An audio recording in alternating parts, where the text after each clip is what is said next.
Shalom, selamat sore.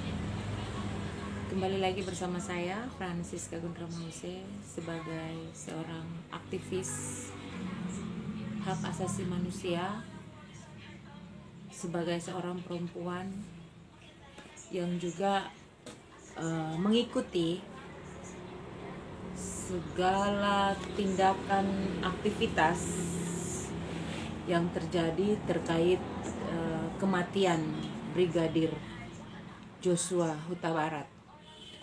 Sebagai seorang aktivis, saya mengikuti terus-menerus siang dan malam di waktu-waktu senggang saya. Saya mengikuti segala hal dinamika yang terjadi, mulai dari informasi-informasi yang terkait fakta dan pengungkapan kebenaran fakta-fakta yang dilakukan oleh pihak keluarga almarhum Brigadir Joshua Huta Barat, dan juga dari pihak Polri sendiri, pihak Kepolisian Republik Indonesia, yang mana di sana juga terkesan hendak menutup-nutupi kasus pembunuhan almarhum Joshua Huta Barat, yang notabene almarhum adalah seorang polisi aktif yang bekerja kepada pimpinannya, yaitu Pak Sambo. Pak Sambo ini sebagai majikan daripada almarhum Joshua Huta Barat, yang mana dia adalah seorang ajudan untuk istrinya, seorang perwira bintang 2 Sambo. Kasus ini terkesan pelik atau sengaja dibuat pelik gitu. Padahal sejatinya kasus ini sangat mudah.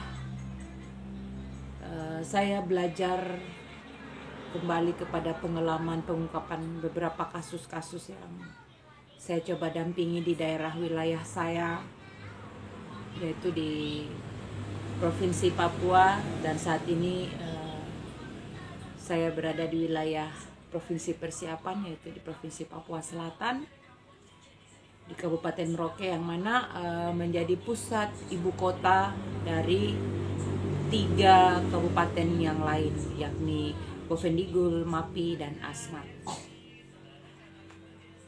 Dari ufuk timur Indonesia, saya memberikan duka cita yang mendalam kepada keluarga almarhum Brigadir Joshua Huta Barat, yang mana telah meninggal dunia persisnya pada tanggal 8, sudah 48 hari yang lalu. Yang kita ketahui bersama bahwa Joshua meninggal karena ditembak. Itu informasi terakhir yang berkembang dari rilis yang disampaikan oleh Mabes Polri, bahwa Joshua bukan meninggal karena terjadi tembak-menembak, tetapi dia ditembak, dia meninggal karena tertembak. Dan di sana faktanya ada pelaku penembak, dan kita ketahui juga bersama bahwa ada pelaku perintah, ada pelaku pelaksana perintah. Pelaku perintah ini ya kita tahu bersama, otaknya adalah Sambo. Pelaku pelaksana perintah adalah Barada Eliezer.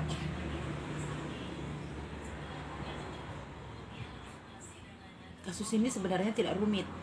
Yang rumit adalah bagaimana seorang Sambo mempertahankan wibawanya sebagai seorang jenderal, dengan tanda kutip seorang jenderal bintang 2, untuk mencuci tangan supaya tidak tersentuh hukum terkait kasus meninggalnya Brigadir Joshua Huta Barat. Itu faktanya. Tetapi fakta sisi yang lain bahwa ada korban orang meninggal akibat dalang yang didalangi oleh si Sambo. Dan di pusaran ini pun sekarang kita melihat tentang status daripada istri si Sambo, yaitu Nyonya PC atau Putri Chandrawati. Putri Chandrawati ini juga menjadi sumber yang penting untuk menyuarakan fakta dan kebenaran. Mengapa? Karena beliau turut berada di lingkaran tersebut dan mustahil jika beliau tidak memahami atau tidak mengetahui. Kita percaya dengan sangat baik bahwa pasti dengan penuh keyakinan bahwa Putri Sambo, Nyonya Sambo sangat mengetahui. Dan hari ini Polri berharap penuh menjadikan Nyonya Sambo, Putri Chandrawati ini sebagai seorang saksi mahkota. Di sisi lain beliau sebagai saksi mahkota yang diposisikan. Tetapi di sisi lain Mabes Polri telah menetapkan saudari Putri Chandrawati atau Nyonya Sambo ini sebagai seorang tersangka juga dengan pasal yang sama yang dikenakan kepada suaminya, yaitu Sambo. Dan pasal yang dikenakan itu dengan pasal hukuman mati, pidana seumur hidup, atau penjara 20 tahun. Adilkah bagi keluarga Joshua Huta Barat? Kita tahu bersama ketika jenazah seorang almarhum Joshua Huta Barat diterbangkan dari Jakarta ke Medan untuk berjumpa diserahkan kepada keluarganya dengan penuh drama bahwa jasad peti matinya si Joshua tidak boleh dibuka dengan skenario yang sudah diatur oleh si Sambo. Pertanyaan saya, apakah semua orang itu tidak sama di mata hukum? Padahal kita ketahui bersama bahwa bangsa kita, bangsa yang besar, dan bangsa kita, bangsa yang mengedepankan hukum, kebenaran, dan keadilan. Tentu di posisi ini yang menjadi korban adalah orang tua dari almarhum Joshua Huta Barat. Karena faktanya anak mereka itu meninggal dunia.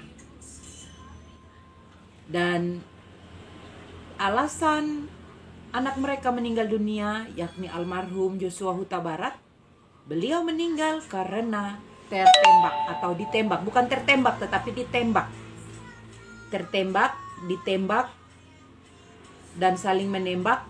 Ini tiga paham yang berbeda. Masing-masing memiliki maknanya tersendiri, sendiri-sendiri gitu.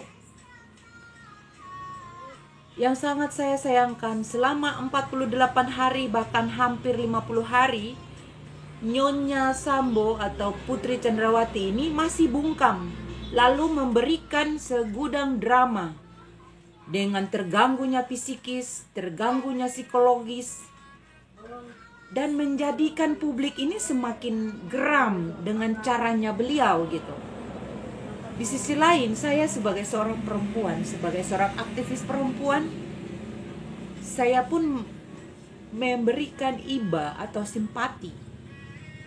Tetapi hari ini, iba dan simpati saya sebagai seorang aktivis, saya berikan kepada Nyonya Huta Barat, ibu atau mama terkasih dari almarhum Joshua Huta Barat.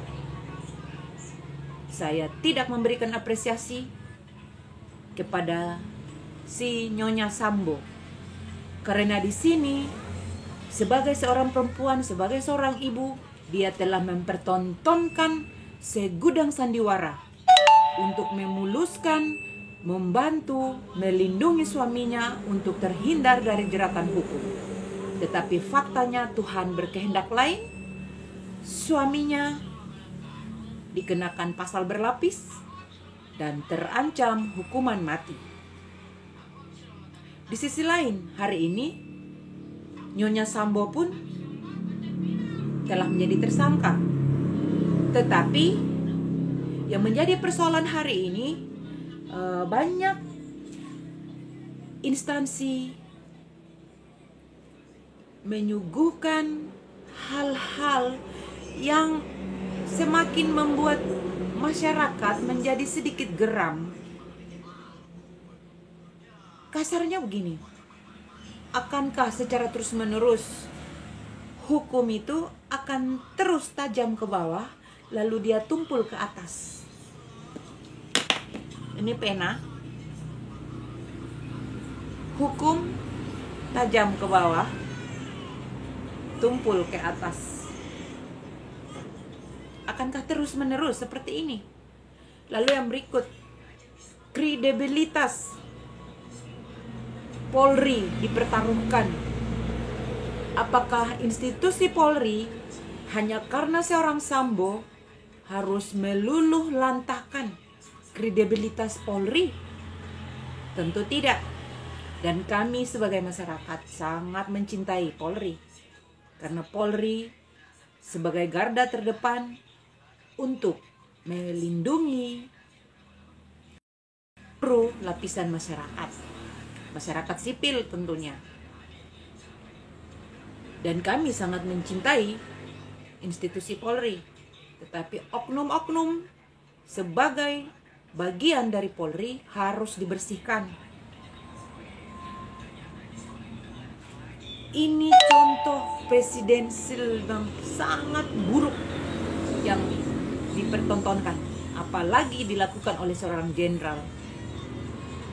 Kita bersyukur sama keluarga almarhum. Berkat mereka kasus ini bisa terbuka, dan kita bersyukur, kita berterima kasih kepada ibunda terkasih daripada almarhum Joshua Huta Barat, kepada Nyonya Huta Barat. Kami seluruh masyarakat Indonesia, kami berterima kasih kepada ibu, karena dengan keberanian, dengan naluri seorang ibu memperjuangkan harkat dan martabat, memperjuangkan hak keadilan dan kebenaran terhadap anak ibu yang hak hidupnya dirampas oleh majikannya sendiri, yang awalnya dibuat skenario polisi tembak polisi, dan itu sangat lucu. Dan di sini terkesan Sambo ingin mencuci tangan dan dia tidak ingin bertanggung jawab, dan dengan tujuan kasus kematian Brigadir Joshua Huta Barat biarlah ditanggung oleh si Baradae atau Richard Eliezer. Saya pun cukup salut dengan Richard Eliezer, dengan keberaniannya, tentunya dengan pimpinan Tuhan dan tuntunan Tuhan Yesus. Dia mau berubah pikiran, merubah kembali pernyataan BAP-nya dengan menyatakan yang sejujur-jujurnya segala hal yang terjadi yang ia ketahui.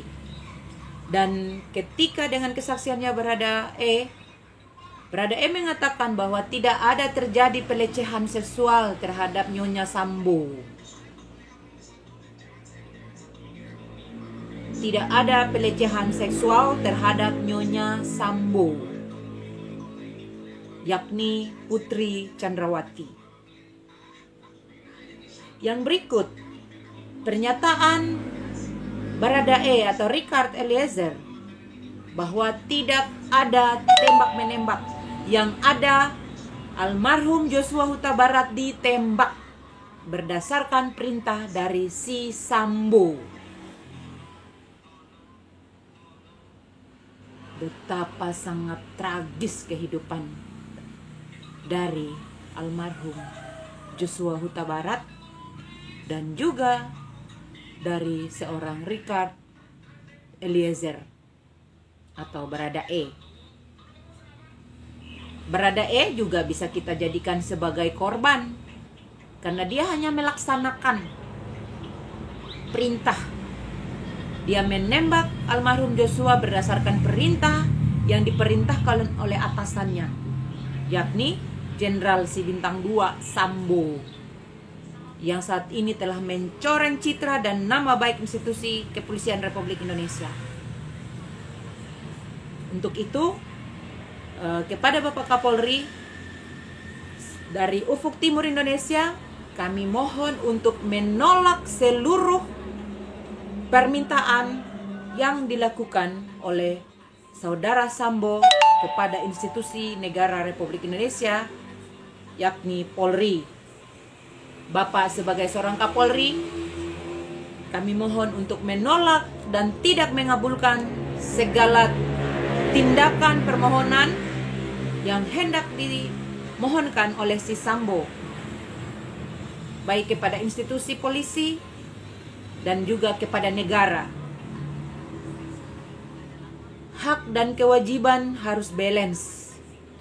Hari ini, kewajiban yang harus dilakukan oleh si Sambo adalah mempertanggungjawabkan akibat hilangnya nyawa seseorang. Itu kewajiban, haknya. Dia telah melanggar haknya pula sebagai seorang pejabat tinggi di institusi kepolisian. Maka hak dan kewajibannya saat ini Sambo ingin mencuci tangan. Saya baru memberikan komentar setelah hampir 1 bulan lebih. Hampir 50 hari saya mengikuti semua proses perkembangan dan dinamika yang terjadi tentang kemelut daripada pengungkapan kasus pembunuhan almarhum Joshua Huta Barat. Bahkan terkait dengan proses otopsi ulang yang dimintakan oleh keluarga keluarga meminta melakukan otopsi ulang kepada almarhum, jasad almarhum, karena keluarga memiliki kecurigaan ada hal-hal yang tidak beres gitu. Dan saya sangat memberi apresiasi kepada keluarga dari almarhum. Berkat kegigihan mereka melalui pengacara mereka, satu demi satu titik terang itu mulai ada. Jika pada saat itu keluarga tidak melakukan protes dengan melayangkan permohonan untuk melakukan otopsi ulang, kasus ini akan lenyap begitu saja dan publik disuguhkan dengan rekayasa skenario yang disutradarai oleh seorang Sambo, Jenderal Bintang 2 dari Kepolisian Republik Indonesia. Ini fakta bahwa buruknya institusi karena oknum-oknumnya, bukan karena institusinya, tetapi buruknya institusi kepolisian ini karena oknum-oknum yang nakal tadi. Kita harus tetap fokus kepada kasus utama. Ketika di pertengahan jalan ada muncul informasi-informasi tambahan, itu harap ditampung, tetapi tetap fokus kepada kasus utama. Lalu yang berikut, dengan kemunculan Kak Seto sebagai dari pihak Komisi Perlindungan Anak Indonesia. Ngapain Bapak merendahkan diri untuk pergi berjumpa dengan si Sambo? Masih banyak anak-anak Indonesia yang terlantar, Pak, yang bisa Bapak lindungi, Pak. Gak perlu Bapak lindungi itu anak-anak daripada si Sambo dan istrinya. Karena mereka orang kaya, mereka orang berada. Bahkan menurut informasi yang ada, mereka punya penghasilan lebih, bahkan melebihi gaji sebenarnya daripada si Sambo. Harusnya Kak Seto hadir untuk anak-anak pinggiran, anak-anak yang yatim piatu, anak-anak yang memang menjadi korban broken, anak-anak yang hari ini mental mereka terganggu, dibully, bahkan anak-anak yang hari ini menjadi korban ngelem, aibon, nafsa.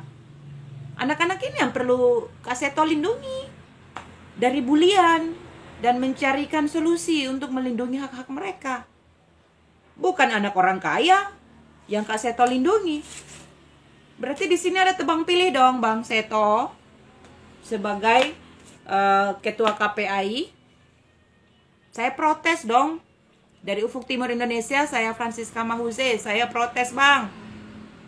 Masih banyak anak-anak lain yang bisa dilindungi oleh KPAI. Nggak perlu lindungi itu anak-anak dari si Sambo. Dengan garangnya dan mudahnya melenyapkan nyawa orang, nyawa anak orang. Tetapi dia meminta kepada negara membuat skenario untuk melindungi segala kebejatan yang dia ciptakan. Bapak Presiden telah memerintahkan, instruksinya bahkan 4 kali. Nggak pernah ada cerita itu instruksi Presiden itu diabaikan. Tetapi Presiden sampai jenuh, sampai bahkan Presiden pernah ngomong, saya udah malas sebut nama si Sambo. Apa makna dan arti ketika seorang presiden mengucapkan kalimat atau hal seperti itu? Artinya apa? Mari kita uraikan bersama. Lalu yang berikut, kepada Komnas HAM RI dan juga kepada Komnas Perempuan, saya harap berikan fokusnya kepada keluarga daripada almarhum Joshua Huta Barat. Karena fakta hari ini yang menjadi korban, yang menyebabkan korban meninggal dunia adalah keluarga daripada almarhum Joshua Huta Barat. Bukan keluarga dari si Sambo dan juga Nyonya Sambo, yakni Putri Chandrawati. Yang harus negara perhatikan hari ini adalah keluarga daripada almarhum Joshua Huta Barat.